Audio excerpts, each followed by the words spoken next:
Hello friends, कैसे हैं आप सब। गुड मॉर्निंग, सुप्रभात, मधुरा प्रभात वेला, सब good morning. Sir good morning खाली। हाँ जी बिल्कुल गुड मॉर्निंग। दिन में पहली बार मिलेंगे तो गुड मॉर्निंग करेंगे। तो माय नेम इज सी ए आयुष आहूजा। मैं आपके लिए आपके लॉ के लेक्चर्स आपके लिए यूट्यूब पे लेके आ रहा हूँ। सी ए सी एस सी ए में तीनों के लिए रहेंगे, foundation, inter level, even finals के लिए भी रहेंगे। आज हम बेसिक ऑफ कंपनी से स्टार्ट करने वाले हैं। आपके लिए बहुत रेलिवेंट टॉपिक, इनिशियल है, बेसिक रहेगा, 3 से 4 मार्क्स आपको एग्जाम में दे सकता है। तो प्लीज आइए स्टार्ट करते हैं इसको। तो बेसिक ऑफ कंपनीज, ठीक है, क्या कहता है बेसिक ऑफ कंपनीज में। तो एक बात पहले हम सबसे पहले डिफरेंस देख के चलते हैं। कंपनीज एक्ट 1956 जो कि जा चुका है और 2013 जो अब चल रहा है, तो क्या डिफरेंस है इन दोनों एक्ट्स में।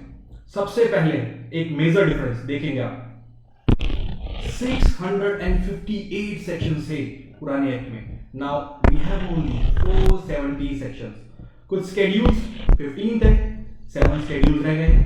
बट द मेजर पार्ट जो यहाँ पे खेला है गवर्नमेंट ने, हमारे नए एक्ट में खेला गया है, वो क्या है, पहले बहुत कम रूल दे रखे थे और लॉट्स ऑफ रूल, जहां मन करे वहां रूल्स बना दिए, जहां मन करे वहां रूल्स बना दिए। बट कोई नहीं, हमें क्या करना है, हमने पढ़ना है, हम अच्छे से करेंगे। चलिए तो आगे हम मेन स्टार्ट करने वाले हैं। तो कंपनीज एक्ट 2013 जो हम पढ़ने वाले हैं, तो सबसे पहला बेसिक इनिशियल बात क्या होनी चाहिए, कंपनी। कंपनी क्या है, तो कंपनी को डिफाइन किया गया है सेक्शन 2 सब सेक्शन 20 में। क्या कहता है कंपनी, आइए देखते हैं। Company means a company incorporated under this act. अच्छा, इस एक्ट में जो कंपनी बनाई जा रही है वो कंपनी है। वाह, क्या डेफिनेशन दी है। And under any previous company law, यानी 1956 में भी अगर आपको बनाया आपने कंपनी को, तो वो भी कंपनी मानी जाएगी 2013 में। तो हमारे 3 महान जज, justice Marshall, James and Lindley, उन्होंने कुछ कंपनी को डिफाइन किया है। क्या कहते हैं, company is an artificial person. आप नेचुरल, ये आर्टिफिशियल, क्या बात है। It is invisible and intangible, it exist in contemplation of law. Law बना रहा है ना कंपनी को, तो बिल्कुल लॉ के लिए ही रहेगा। तो मार्शल जी ने कहा it is an artificial person, it is invisible and intangible, और लॉ के थ्रू आ रही है हमारे पास ये। तो जेम्स क्या कहते हैं, जेम्स कह रहे हैं company is an association of person, मतलब कुछ लोग आके इसको बना रहे हैं, ठीक है, मिलके कंपनी बन रही है कुछ लोगों के द्वारा, ठीक है, United for a common object. क्या हो सकता है, दिमाग लगाइए, कॉमन ऑब्जेक्ट प्रॉफिट, ठीक है, तो प्रॉफिट हो सकता है, बिल्कुल हो सकता है, ठीक है। तो लिंडले साहब क्या कह रहे हैं, ये सिंपल सी बात कह रहे हैं, it is an association of person, यहां पे कुछ लोग आके मिलके काम कर रहे हैं, that's it, this is company for you guys. I hope आपको थोड़ा सा ओवरव्यू मिला होगा कंपनी के लिए, समझ आया होगा कंपनी क्या है, ठीक है। तो आगे चलते हैं और समझते हैं इसको, ठीक है। अब आपने एक छोटी सी डेफिनेशन देख ली कंपनी की, ठीक है। तो अब कंपनी की कुछ कैरेक्टरिस्टिक्स, विशेषताएं, खासियत क्या है कि ये कंपनी ऐसी फॉर्म ऑफ ऑर्गेनाइजेशन, इसको अलग कैसे कर रहे हैं other form of business organization से, आइए देखते हैं। ये देखिए, सबका सीए में बनने का सपना है ना, कि ऐसे कैप्स उछालनी है हमें, हाँ। तो हमारी मेमोरी टेक्निक भी इसके लिए रहेगी, उछालोगे तो यार गुम भी हो सकती है, तो कैप्स लॉस्ट, ठीक है। सबसे पहले इसकी मेन कैरेक्टरिस्टिक्स को हम देखने वाले हैं, आपको इसको याद रखनी है और ये आपको याद रहेंगी, आप भूल भी नहीं सकते। आइए देखते हैं सर कैसे रहेगी। तो कैप्स लॉस्ट, हाँ। तो सी फॉर कॉमन सील, कंपनी की एक कॉमन सील होती है, स्टैंप, जिसे हम क्या बोलते हैं, स्टैंप, जो अफिक्स की जाती है कंपनी के डॉक्यूमेंट्स पे, ठीक है। अभी पहले मैंडेटरी हुआ करती थी, अभी मैंडेटरी नहीं है, आगे हम देखेंगे उसको, ठीक है। उसके बाद कह रहा है ए आर्टिफिशियल पर्सन, अभी तो आपने देखा आर्टिफिशियल पर्सन, अभी तो बोला पीछे मार्शल जी ने बोला था, तो क्या कह रहे हैं, पी फॉर परपेचुअल सक्सेशन, मतलब कंपनी चलती रहेगी, कोई आ रहा है, कोई मेंबर जा रहा है, कोई डायरेक्टर आ रहा है, कोई जा रहा है, हमें उससे कोई लेना देना नहीं है। 3 बातें, कॉमन सील रहेगी, आर्टिफिशियल पर्सन हमारी तरह नेचुरल नहीं है, ठीक है, हम उसको ऑपरेट कर रहे हैं, कंपनी के बोर्ड ऑफ डायरेक्टर से ऑपरेट कर रहे हैं, मेंबर्स उसमें इन्वेस्ट कर रहे हैं, ठीक है, बट खुद ब खुद कंपनी कोई काम नहीं कर रही है, ठीक है। परपेचुअल सक्सेशन, इनके आने यानी बोर्ड ऑफ डायरेक्टर्स के आने जाने से, मेंबर्स के आने जाने से हमें कोई फर्क नहीं पड़ेगा, कंपनी रन करती रहेगी। उसके बाद ये इनिशियल है, बट मेमोरी टेक्निक बनानी थी। शेयर कैपिटल, हाँ जी, शेयर कैपिटल होती है, ठीक है। शेयर कैपिटल अब नहीं होती है क्योंकि कंपनीज बाय गारंटी भी होती है, जो हम आगे देखेंगे, अभी इसमें इतना ज्यादा नहीं जाते हैं, ठीक है। पर शेयर कैपिटल आपने सुना होगा, पहले आपने कभी पढ़ा होगा +1 +2 में, 11th 12th में, कि प्राइवेट कंपनी में मिनिमम कैपिटल 1 लाख, पब्लिक में 5 लाख, ऐसा कुछ सुना होगा, याद आ रहा होगा, ठीक है। अभी ऐसा कुछ नहीं है, ठीक है। आगे चलते हैं। Also limited liability, unlimited liabilities companies भी होती हैं, बट नहीं, हम मेजरली यही समझते हैं कि कंपनी फॉर्म ऑफ ऑर्गेनाइजेशन है, इसमें मेंबर्स की, ओनर्स की लाइबिलिटी बहुत लिमिटेड है। वो किस हद तक लिमिटेड है वो हम टाइप्स ऑफ कंपनीज में आगे जाके देख लेंगे, ठीक है। O for separate ownership and management, मतलब ओनर कौन है, मेंबर्स, शेयर होल्डर जो उसके शेयर परचेज कर रहे हैं, ठीक है। मैनेजमेंट कौन है, बोर्ड ऑफ डायरेक्टर जो रन कर रही है, डे टू डे एक्टिविटीज में काम कर रही है। The most important characteristic, separate legal entity, company अलग है, कंपनी के मेंबर्स उससे अलग हैं, अलग हैं, अलग हैं। ये बात याद रखिएगा और इस पे हम केस लॉज भी करने वाले हैं इसी लेक्चर में, आगे जस्ट आगे। T4 ट्रांसफरेबिलिटी ऑफ शेयर्स, हम शेयर ट्रांसफर कर सकते हैं। पब्लिक प्राइवेट में कुछ हम दोनों में देखेंगे, पब्लिक में फ्रीली ट्रांसफरेबल है एंड प्राइवेट में कुछ रेस्ट्रिक्शंस के साथ है, वो हम देखते चलेंगे, ठीक है। तो caps law, C for common seal, A for artificial person, P for perpetual succession, S for share capital, L for limited liability, O for separate ownership and management, sir O ownership, ठीक है। S for separate legal entity and T for transferability of shares. I hope आपको याद रहा होगा और क्या कुछ आनी है ऐसे कैसे आपको। चलिए आगे चलते हैं। तो यही कैरेक्टरिस्टिक्स जो मैंने आपसे बात की, इसी को डिफाइन किया गया है। आपको ये पीडीएफ फाइल आपके डिस्क्रिप्शन बॉक्स में मिल जाएगी, आप डाउनलोड करके रख सकते हैं। सबको डिफाइन किया गया है, अच्छे से आपको ध्यान रखना है और आप अपनी लैंग्वेज में भी कॉमन वर्ड्स को उठा के, मेन वर्ड्स को उठा के लिख सकते हैं एग्जाम में, अगर आपको लिखने की जरूरत पड़ेगी तो, ठीक है। तो पहला फॉर्म ऑफ केस लो हमारा इंपॉर्टेंट केस लो है Salomon versus Salomon and company limited. क्या कहता है इसमें, एक सालोमन एक बिजनेसमैन हुआ करते थे जो एज ए सोल प्रोप्राइटर अपना बिजनेस करते थे, ठीक है। तो mister Salomon was carrying on a boot manufacturing business as a sole proprietor, ठीक है। सोल प्रोप्राइटर मतलब कोई लीगल ज्यादा फॉर्मेलिटीज नहीं करनी होती थी, यानी कंपनी नहीं थी इनकी, ठीक है। इनका बिजनेस बहुत अच्छा चल रहा था, वो कहते हैं ना बिजनेस अच्छा चल रहा है, चलो अब इसका एक्सपेंशन करते हैं। तो इन्होंने सोचा यार अब कब तक एज ए सोल प्रोप्राइटर काम करता रहूंगा, चलो आओ कंपनी बनाते हैं, ठीक है। आपने नाम देखा होगा कंपनी लिमिटेड, तो पब्लिक कंपनी बनी होगी मतलब। तो इन्होंने क्या किया इन्होंने पहली बात, सबसे बड़ी बात, अब एक काम क्या किया जाएगा, पुराना बिजनेस उठा के बंद कर देंगे या नया बिजनेस ओपन कर लेंगे, नहीं, पुराने बिजनेस को उठा के नई फॉर्म ऑफ कंपनी को बेचा गया। तो इन्होंने वही किया, इन्होंने अपना बिजनेस बेच दिया टू ए कंपनी जो इन्होंने बनाई थी, खुद थे उसमें, अपनी वाइफ को रखा, अपनी डॉटर को रखा और 7 लोग हो गए, 7 मेंबर्स। यही रिक्वायरमेंट है, मिनिमम मेंबर्स होने चाहिए पब्लिक कंपनी बनाने के लिए 7, और इन्होंने भी कंप्लायंस को पूरा किया है। तो बिल्कुल मिनिमम मेंबर्स के साथ इन्होंने कंपनी को फॉर्म कर दिया है। चलिए आगे क्या हुआ देखते हैं। अब सुनिएगा, मिनिमम डायरेक्टर्स की रिक्वायरमेंट को पूरा करते हैं, ठीक है। इन्होंने क्या किया, इन्होंने अपने आप को बनाया एमडी, तो 2 अपने बच्चों को, 4 में से 2 बच्चे लिए, देखिए ये दोनों इनके ए और बी सन है, इनको बना दिया director. Mister Salomon was the managing director of the company and 2 of his son were the other director, यानी 3 डायरेक्टर्स की रिक्वायरमेंट को भी इन्होंने पूरा कर दिया है, यानी कंप्लायंस तो पूरा करके चल रहे हैं, समझदार इंसान है, ठीक है। बट इन्होंने क्या किया, अब शेयर कैपिटल ना लगा के इन्होंने जो कंपनी में पैसा लगाना था एज ए सिक्योर्ड डिवेंचर रख दिया। हमने कंपनी को पैसा दिया but not as share capital, but कैसे, सिक्योर्ड डिवेंचर। सिक्योर्ड डिवेंचर आपने बैलेंस शीट देखा होगा तो लायबिलिटी साइड, ठीक है, बैलेंस शीट में लायबिलिटी साइड डिवेंचर, डिवेंचर में सिक्योर्ड अनसिक्योर्ड, ये सिक्योर्ड है, सिक्योर्ड है यानी इनको प्रायर पहले लिया जाएगा किससे, अनसिक्योर्ड से, ठीक है। चले आगे। तो क्या हुआ, अब 2 बच्चे थे, नादान थे, उनमें से एक बच्चा थोड़ा सा नालायक सा निकला, उसने सारा बिजनेस डुबा दिया, ठीक है। तो क्या हुआ, the company almost immediately run into difficulties. गंदी लत लग गई थी लड़के को, उसकी वजह से ऐसा होना लगा, क्या कर सकते हैं, तो आप तो नहीं करेंगे, मुझे पूरी उम्मीद है। And eventually become the insolvent, company बिल्कुल खत्म हो गई। दुख होता है आज भी, ऐसा करा किसी बच्चे ने। और वाइंडिंग अप स्टार्ट हो चुका है। जब वाइंडिंग अप स्टार्ट हुआ ना, हालत देखो सालोमन की हालत देखो, क्या हो रहा है इसको, आप मत कीजिएगा प्लीज। एसेट्स बचे थे, साहिल तू तो बिल्कुल मत करियो, ठीक है, पीयूष तू संभल जा भाई, ठीक है।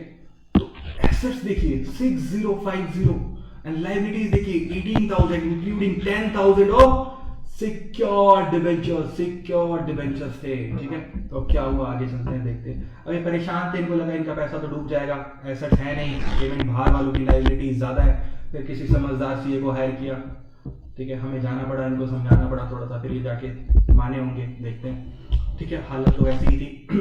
मैंने इनको बताया, देखो क्या बताया, कंपनी एसेट वर सिक्योर्ड डिबेंचर्स। ठीक है, पहले जो कंपनी के एसेट है उनकी पेमेंट होगी पहले किसको, डिबेंचर, जो आप सालोमन जी आपके पास ही हैं। ठीक है, बट आपको पता है बाहर वाले तो शोर मचाएंगे, पहले पैसे हमें दो, बाद में अपना हिस्सा रखना। तो सिक्योर्ड अनसिक्योर्ड क्रेडिटर से कुछ जो 8,000 के थे उन्होंने भी यही बोला, unsecured creditors claimed the whole of the company assets on the ground that Salomon was carrying on the business in the name of Salomon and Company Limited and company was mere agent of Salomon। यानी creditors ने क्या कहा, Salomon और company एक ही है, एक जिस्म एक जान। ठीक है, एसेट्स पहले बाहर वालों को दो, वो तो उन्हीं का पैसा, अगर वो जेब में डालेंगे तो हमारा क्या होगा, ऐसे उड़ा रहे हैं पैसे, देख लो भाई प्लीज। ठीक है, उसके बाद कोर्ट का डिसीजन आया। कोर्ट ने एक बहुत बढ़िया डिसीजन दिया, जो कि आप भी देते अगर आप होते तो। कहता court held that the Salomon and company was a real company fulfilling all the legal requirements। आपने देखा था 3 डायरेक्टर्स 7 मेंबर्स और अदर कंप्लायंस पूरी करी थी। The company is a legal person distinct from its member। Legal person है, separate legal entity, याद करो। ठीक है, and could not be regarded as a agent और ट्रस्टी ऑफ सालोमन। कंपनी को आप नहीं बोल सकते कि वो एजेंट है या ट्रस्टी है, नहीं बोल सकते, बिल्कुल नहीं बोल सकते, वो अलग है, सालोमन जी अलग हैं। Also the company assets must be applied in the payment of secured debentures as a secured creditor। Unsecured से पहले liabilities कौन सी पे होंगी, secured वाली। ठीक है, तो out of the assets on which his debt is secured in priority to the unsecured creditors। अच्छा चलो एक छोटी सी बात करते हैं, अगर ये जो अदर अनसिक्योर्ड क्रेडिटर थे, अगर ये भी सिक्योर्ड क्रेडिटर होते तो क्या होता, जो टोटल एसेट्स थे ना वो डिबेंचर्स प्लस अदर क्रेडिटर्स में रेशियो में बांटे जाते हैं। ठीक है, आई होप आपको समझ आ गया होगा। आगे चलें, चलिएगा अगला केस लो, और भी इंपॉर्टेंट, अच्छा केस लो। ली versus Lee air farming limited. ली versus Lee air farming limited. ली साहब हमारे पायलट थे, ये देखो ली को प्लेन उड़ाना बहुत अच्छा लगता था, पायलट थे हमारे, उड़ाते थे। तो Lee is a qualified pilot held nearly all the shares in the company. ये क्या किया इन्होंने, अब मैं बताता हूं इन्होंने क्या किया। इन्होंने सोचा यार कब तक किसान ऐसे मरते रहेंगे हमारे देश के, फार्मिंग ढंग से नहीं कर पाते, तो एक टेक्निक लेके आते हैं एयर फार्मिंग की, जिससे जो किसान 3-4 दिन में काम करते हैं हम 3-4 मिनट में काम कर सकते हैं। तो इन्होंने एयर फार्मिंग टेक्निक लेके आई कि ये प्लेन से सीड्स लेके जाते थे, पूरे फील्ड पे फैला देते थे विद इन 2 और 3 मिनट्स। ठीक है, तो इन्होंने सोचा यार कब तक मैं अकेला काम करूंगा, चलो कंपनी बनाते हैं, लोगों को हायर करते हैं और काम अच्छे से करते हैं। ठीक है, तो इन्होंने क्या किया, इन्होंने अपने आप को वर्किंग डायरेक्टर बनाया आर्टिकल्स में एंड चीफ पायलट भी रहे। यार पायलट है तो यार छोड़ कैसे देगा, ठीक है, कैसे छोड़ देगा, नहीं छोड़ सकता, इसलिए इन्होंने अपने आप को चीफ पायलट भी बनाया। ठीक है, पर एक और बात हुई, देखिए क्या, ये जो बात नहीं लिखी गई है इसमें वो मैं समझाता हूँ आपको। इन्होंने सोचा कि यार अब प्लेन उड़ा रहे होंगे वर्कमैन, जो इनके एम्प्लॉइज हैं, कल को कुछ हो गया उनको, ठीक है, तो उनकी फैमिलीज को कौन संभालेगा। अब मैंने फार्मर्स के लिए तो सोच लिया, अपने एम्प्लॉइज के लिए भी तो सोचना पड़ेगा ना। तो इन्होंने वर्क्समैन कंपनसेशन की एक स्कीम ला दी अपनी कंपनी में, एम्प्लॉइज वर्क्समैन कंपनसेशन।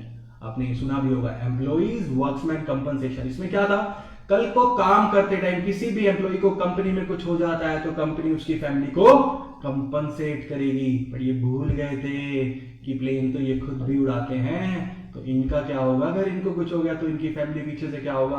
और यही हुआ, इन्होंने एम्प्लॉइज के लिए ले आए ये देखिए क्या हुआ, एक दिन खुद प्लेन उड़ा रहे थे, चले गए। उनकी वाइफ का हाल देखो, कुछ नहीं हुआ। बट फिर वही बात, जरूरत पड़ी मेरी, मैंने इसकी वाइफ को बताया कि कोई बात नहीं, आपको भी कंपनसेशन मिलेगा, आप भी एलिजिबल है कंपनसेशन के लिए।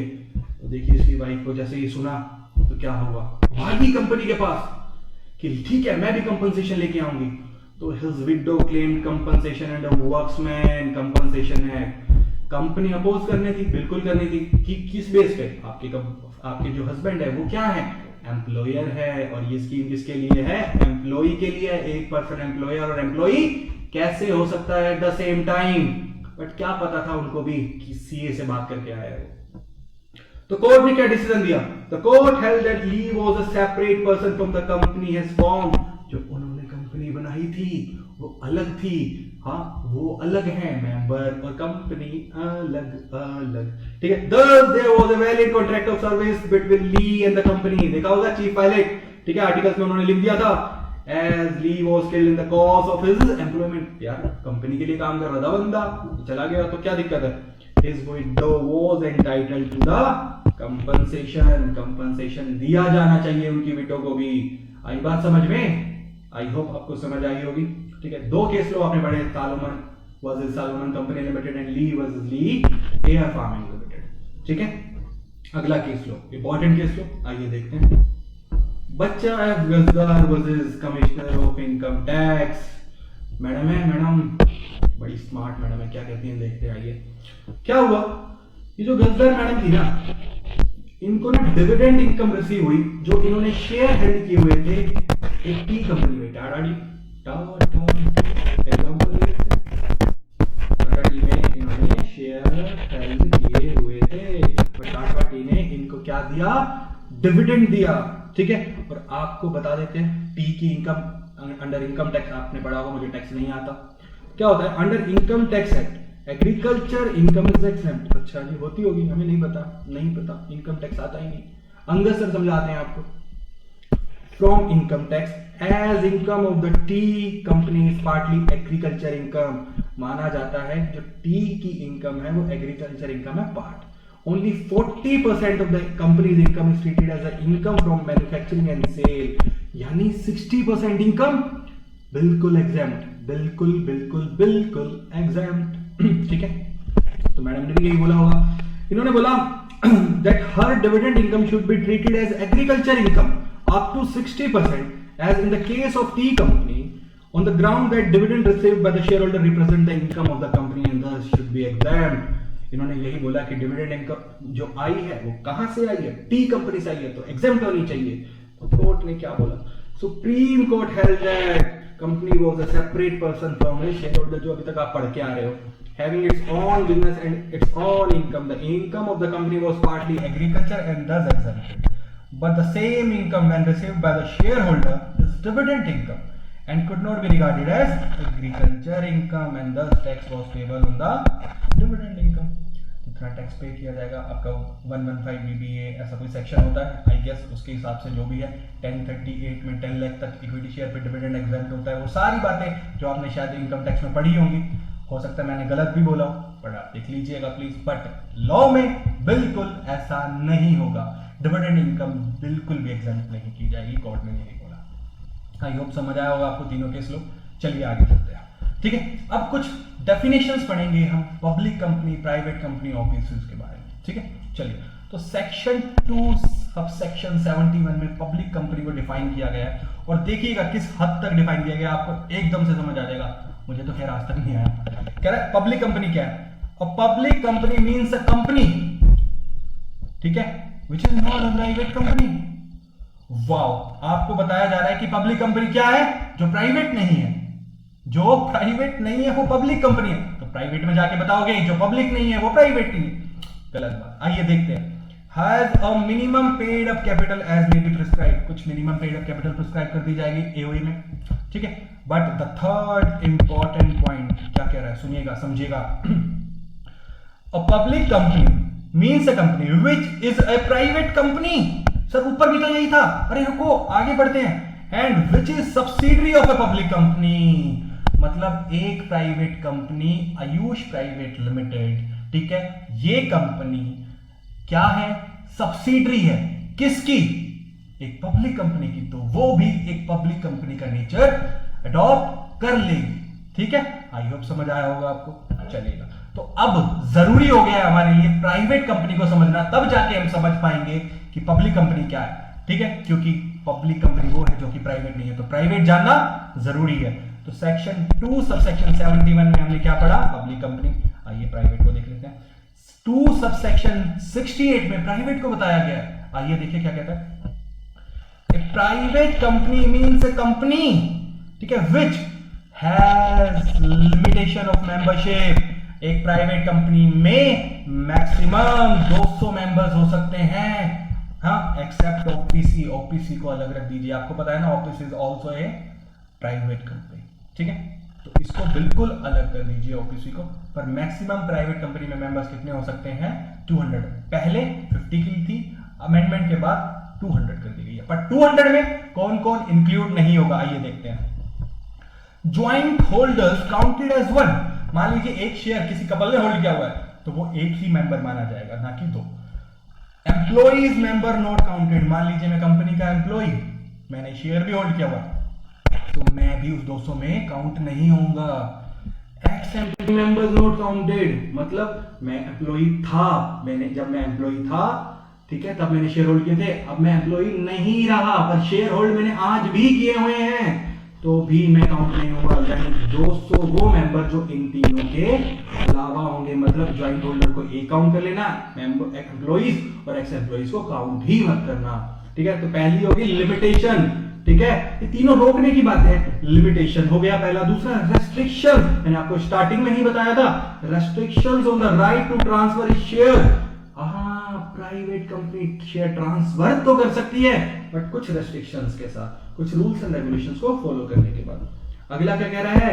Prohibition on making invitation to public. आप पब्लिक से पैसा नहीं ला सकते, मांग नहीं सकते कि आइए हमारे शेयर सब्सक्राइब कर लीजिए। तीनों रोकने की बात है। जहां आपको लिमिट लगा दी गई, रेस्ट्रिक्ट कर दिया गया, प्रोहिबिट कर दिया गया, ठीक है, तो तीनों ये बातें बोली गई हैं प्राइवेट कंपनी के लिए। आई होप आपको समझ आया होगा। तो अब पब्लिक कंपनी को डिफाइन करेंगे, उससे पहले हम प्राइवेट को डिफाइन करेंगे, और उसके बाद पब्लिक कंपनी ऑटोमेटिकली डिफाइंड है। इसके अलावा जो भी बची कंपनी वो क्या है? अगर 201 मेंबर्स हो गए किसी कंपनी में, तो ऑब्वियसली उसको पब्लिक ही बोला जाएगा, पब्लिक ही बनना पड़ेगा, वो प्राइवेट नहीं बन सकती, ठीक है। आई होप समझ आया होगा आपको। चलिए आगे चलते हैं। तो आइए छोटी सी बेसिक रिक्वायरमेंट जो अभी तक हमने पढ़ी हैं अभी तक के सेशन में, उसको एक बार देख लेते हैं क्या कहना चाहता है। Minimum maximum number of share holders, directors दोनों, उनके सेक्शंस के साथ सम अप करके मैंने इस स्लाइड में आपको दे दिया है। प्लीज एक बार इसको गो थ्रू कर लीजिएगा। जैसे मिनिमम नंबर 7 पब्लिक कंपनी में, 2 इन प्राइवेट, ओपीसी में 1, मैक्सिमम कोई लिमिट नहीं है, 200 जो भी हमने प्राइवेट में पढ़ा है, ओपीसी में 1। सर ओपीसी में 1 मतलब उनके बाद क्या होगा? मैक्सिमम भी 1, मिनिमम भी 1। इनको एक नॉमिनी अपॉइंट करना पड़ता है, तो वो आगे हम चल के देखने वाले हैं, ठीक है। तो आगे जरा देखेंगे वो। एंड डायरेक्टर्स के लिए वही 3 in public, 2 in private and 1 in OPC, that is minimum requirement. Maximum 15 हो सकती है, बट इससे ज्यादा भी हम कर सकते हैं, और एओए कम भी लिमिट बता सकता है, ज्यादा भी एओए को ऑल्टर करेंगे, एसआर पास करके कर देंगे, वो आगे देखेंगे, ठीक है। और इंडिविजुअल ही बनेगा एक डायरेक्टर, किसी कंपनी की डायरेक्टर कंपनी नहीं बन सकती। तो चलिएगा ओपीसी के बारे में जानते हैं। Section 2 subsection 62। One person company means a company which has only one person as a member. मतलब सर ये तो आपने बताया ही था ना, तो यही ओपीसी है। हाँ जी, यही ओपीसी है। और एक बात मैंने अभी आपको बताई नॉमिनी की, तो उसके रिगार्डिंग हम बात करते हैं, ठीक है। क्या होता है चलिएगा, कुछ एक एग्जांपल के साथ आपसे देख रहे हैं, देख लीजिएगा। ये सारा काम एक पर्सन करेगा, सारी दुनिया का बोझ हम उठाते हैं, तो पूरी कंपनी का बोझ एक मेंबर ही उठा रहा है, ठीक है। साथ में नॉमिनी कुछ काम करवा देगा। तो सुनिएगा, अब एक बात बताइए, लेट्स से हमने कोई नॉमिनी अपॉइंट किया, तो क्या जिंदगी भर हमारे साथ जुड़ा रहेगा, या हम चेंज भी कर सकते हैं, या वो खुद भी छोड़ के जा सकता है? वही हम देखने वाले हैं। लेट्स से एक Deepika Padukone private limited OPC है हमारी, आपको पता होगा ओपीसी का नाम हम ऐसे ही लिखते हैं, प्राइवेट कंपनी होती है, तो एंड में ब्रैकेट्स में हम ओपीसी कर देते हैं। तो दीपिका जी ने अपनी एक ओपीसी बनाई और नॉमिनी अपॉइंट किया, किसको? रणवीर अंकल को। रणवीर अंकल को, नॉट रणवीर। आपने रणवीर सुना? नहीं, रणवीर है, ठीक है। रणवीर अंकल को इन्होंने नॉमिनी अपॉइंट किया, और रणवीर अंकल को क्या हुआ? कोई और मिल गई, ये देखिए कोई और मिल गई। अब इनको ये ओपीसी पसंद नहीं आ रही, ये अपनी ओपीसी दूसरी ओपीसी में जाना चाहते हैं, तो क्या करेंगे, ये अपनी विड्रॉ कर लेंगे कंसेंट इस ओपीसी से, बोलेंगे जी हमसे नहीं हो पाएगा, हमें जाना पड़ेगा, जाने वाले को कौन रोक सकता है। तो ये केस 1 हो गया। क्या कौन सा केस, जब नॉमिनी ने खुद ने विड्रॉ कर ली अपनी कंसेंट, ठीक है, आप मम्मी से मिलवा चुके होंगे ना।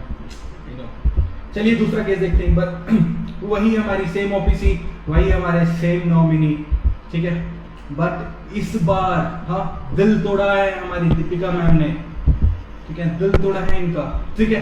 क्यों तोड़ा है, क्योंकि इन्होंने नया नॉमिनी अपॉइंट कर लिया है रणवीर जी को, ठीक है, तो इनको हटाना तो जरूरी है, इनकी यादें नहीं आनी चाहिए, अब नई यादों के साथ हाँ आगे बढ़ेंगे, ठीक है। अच्छा बंदा है रणवीर भी, ठीक है। तो ये दूसरा केस क्या हुआ, जब हमने खुद पुराने नॉमिनी को हटाया और न्यू अपॉइंट कर लिया है। तो दोनों केस का सम अप यहाँ देखते हैं। पहला क्या है, withdrawal of consent by nominee himself. अब मैं नॉमिनी खुद छोड़ के जाना चाहता हूँ तो नोटिस दूंगा, किस किस को, मेंबर को, जो सोल मेंबर है हमारा दीपिका मैम, ठीक है, ओपीसी एज ए कंपनी हमें देना पड़ेगा नोटिस, ठीक है। अब क्या करेंगे, तो चला गया विदाउट नॉमिनी नहीं रहना, with in 15 days of notice of withdrawal of consent, मैंने बोला उसके 15 दिन के अंदर नया नॉमिनी अपॉइंट होना चाहिए, उसकी कंसेंट भी ले जानी चाहिए। INC3 में मान लीजिए मैंने किसी और को अपॉइंट कर दिया है, वरुण धवन को, ठीक है, उसको पता ही नहीं है, तो उसकी कंसेंट भी लेनी है, ठीक है। अब नया नॉमिनी आ रहा है, तो ROC यानी हमारी माता जी को भी तो कुछ बताएंगे, ठीक है।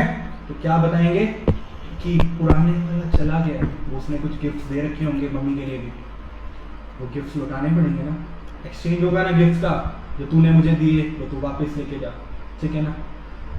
Notice of consent of new nominee in INC4, नए नॉमिनी की कंसेंट जो ली थी वो हमें INC4 में 30 डेज में देनी पड़ेगी ROC को। 30 डेज कहां से, जब से उसने विड्रॉ किया था, 15 डेज में अपॉइंट कर देंगे, अगले 15 डेज में जाके मम्मी को बता देंगे, और मम्मी को रिश्वत तो देनी पड़ेगी ना, कि पुराना चला गया है, फिर अब नया भी आ गया है, मम्मी अब इसको एक्सेप्ट कर लो आप, तो उसके लिए प्रिस्क्राइब फीस देनी पड़ेगी, ठीक है। पुराना चला गया, नया आ गया, फीस तो दो। सेकंड केस, केस 1, केस 2, अब खुद जा नहीं रहे हैं, हम हटा रहे हैं, तो अब हमने हटाया, नोटिस कौन देगा, ओपीसी वाला मेंबर, ठीक है, ओल्ड नॉमिनी को और ओपीसी। उसके बाद sole member will appoint new nominee और उसकी रिटर्न कंसेंट INC3 में सिमिलर, ठीक है। ROC को बताएंगे 30 डेज में, वही INC4 के साथ सिमिलर। केस तो वही है, क्या पुराना तो गया ही है, नया तो आया ही है, मम्मा को रिश्वत देनी पड़ेगी, पापा को बताना पड़ेगा, ठीक है।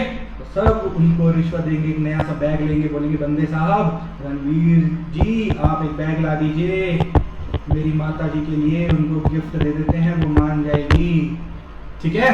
अगली बात समझ में, तो दोनों केस को एक बार गो थ्रू कर लीजिए, आपको समझ आ जाएगा। पहला, हमने नहीं हटाया, वो छोड़ के चला गया। दूसरा, हमें कोई और पसंद आ गया, ठीक है। तो आई होप आपको समझ आया होगा। चलते हैं आगे। अब क्या ओपीसी दूसरे फॉर्म्स में कन्वर्ट हो सकती है, वो देखेंगे।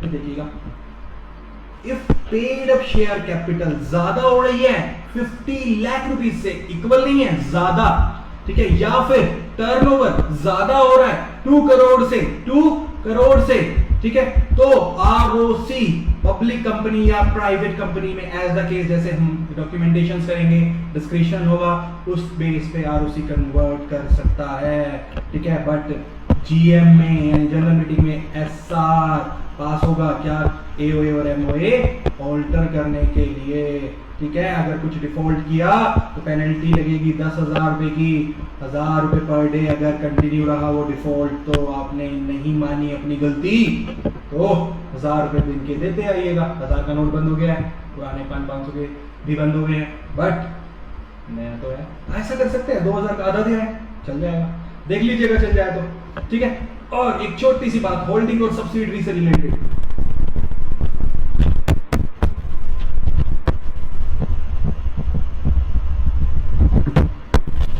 क्या होल्डिंग सब्सिडियरी का रिलेशन कैसे बनेगा वो देखते हैं। ये देखिएगा इसका सेक्शन आप देख सकते हैं, ठीक है। 246 subsection 46 subsection 2 subsection 46 holding company, 87 subsidiary company. Let's say Flipkart and Myntra का ले लेते हैं। फ्लिपकार्ट मिंत्रा को होल्ड कर रही है, मान रहे हैं, ठीक है, ऑब्वियसली है। Flipkart control the composition of board of Myntra, BOD. हम मिंत्रा के बीओडी को खुद कंपोज कर रहे हैं, कंपोजिशन, ठीक है। Hold more than half 51% at least voting power है हमारे पास, ठीक है। चेन होल्डिंग रिलेशनशिप ये सब होगा, हम देख लेंगे, ठीक है। तो आपको समझ आया, हमने इस लेक्चर में बेसिक ऑफ कंपनीज के बारे में देखा, ठीक है। इसमें हमने 3 केस लॉज देखे, कंपनी की कैरेक्टरिस्टिक्स के साथ सेपरेट लीगल एंटिटी पे केस लॉज भी देखे। 3 केस लॉज थे, सालोमन, ठीक है, ली एंड बच्चा गजदर वाला, ठीक है। उसके बाद हमने प्राइवेट कंपनी देखा, हमने पब्लिक कंपनी देखा, उसके बाद हमने ओपीसी देखा, ठीक है। ओपीसी के बाद होल्डिंग और सब्सिडियरी देखा। तो ये छोटे से लेक्चर को यहीं पे खत्म कर रहे हैं। स्टे ट्यून्ड फॉर आगे फर्दर लेक्चर्स आने वाले हैं, धीरे धीरे ये स्टार्ट है। आप देखेंगे सारा कंपनी लो आपको अच्छे से समझाया जाएगा, सेक्शन वाइज पूरे कंपनी लो की आपको एक डिफरेंट काइंड ऑफ पीपीटी भी प्रोवाइड की जाएगी हर लेक्चर के साथ। ये मेरा आपसे प्रॉमिस है, आप उसको डाउनलोड कर सकते हैं, आप अच्छे से पढ़ सकते हैं। प्लीज शेयर कीजिएगा इसको आगे, ठीक है। मेरा मोबाइल नंबर भी मैं आपको दे रहा हूँ 9555 I love you 143123, ठीक है। ये मेरा मोबाइल नंबर है 9555143123। आपको कोई भी डाउट हो आप मुझसे पूछ सकते हैं, ठीक है। This is my personal number as well as WhatsApp number भी यही है, ठीक है। तो चलिए आगे। एंड लास्ट में आपको एक बात, expect nothing and you will never get disappointed, ठीक है। आप एक्सपेक्टेशंस रखना बंद कर दीजिए, बट काम करते रहिएगा, ठीक है। आप कभी डिसअपॉइंट नहीं होंगे। थैंक यू सो मच, मिलते हैं जल्दी अगले लेक्चर में, पक्का। Bye bye, see you.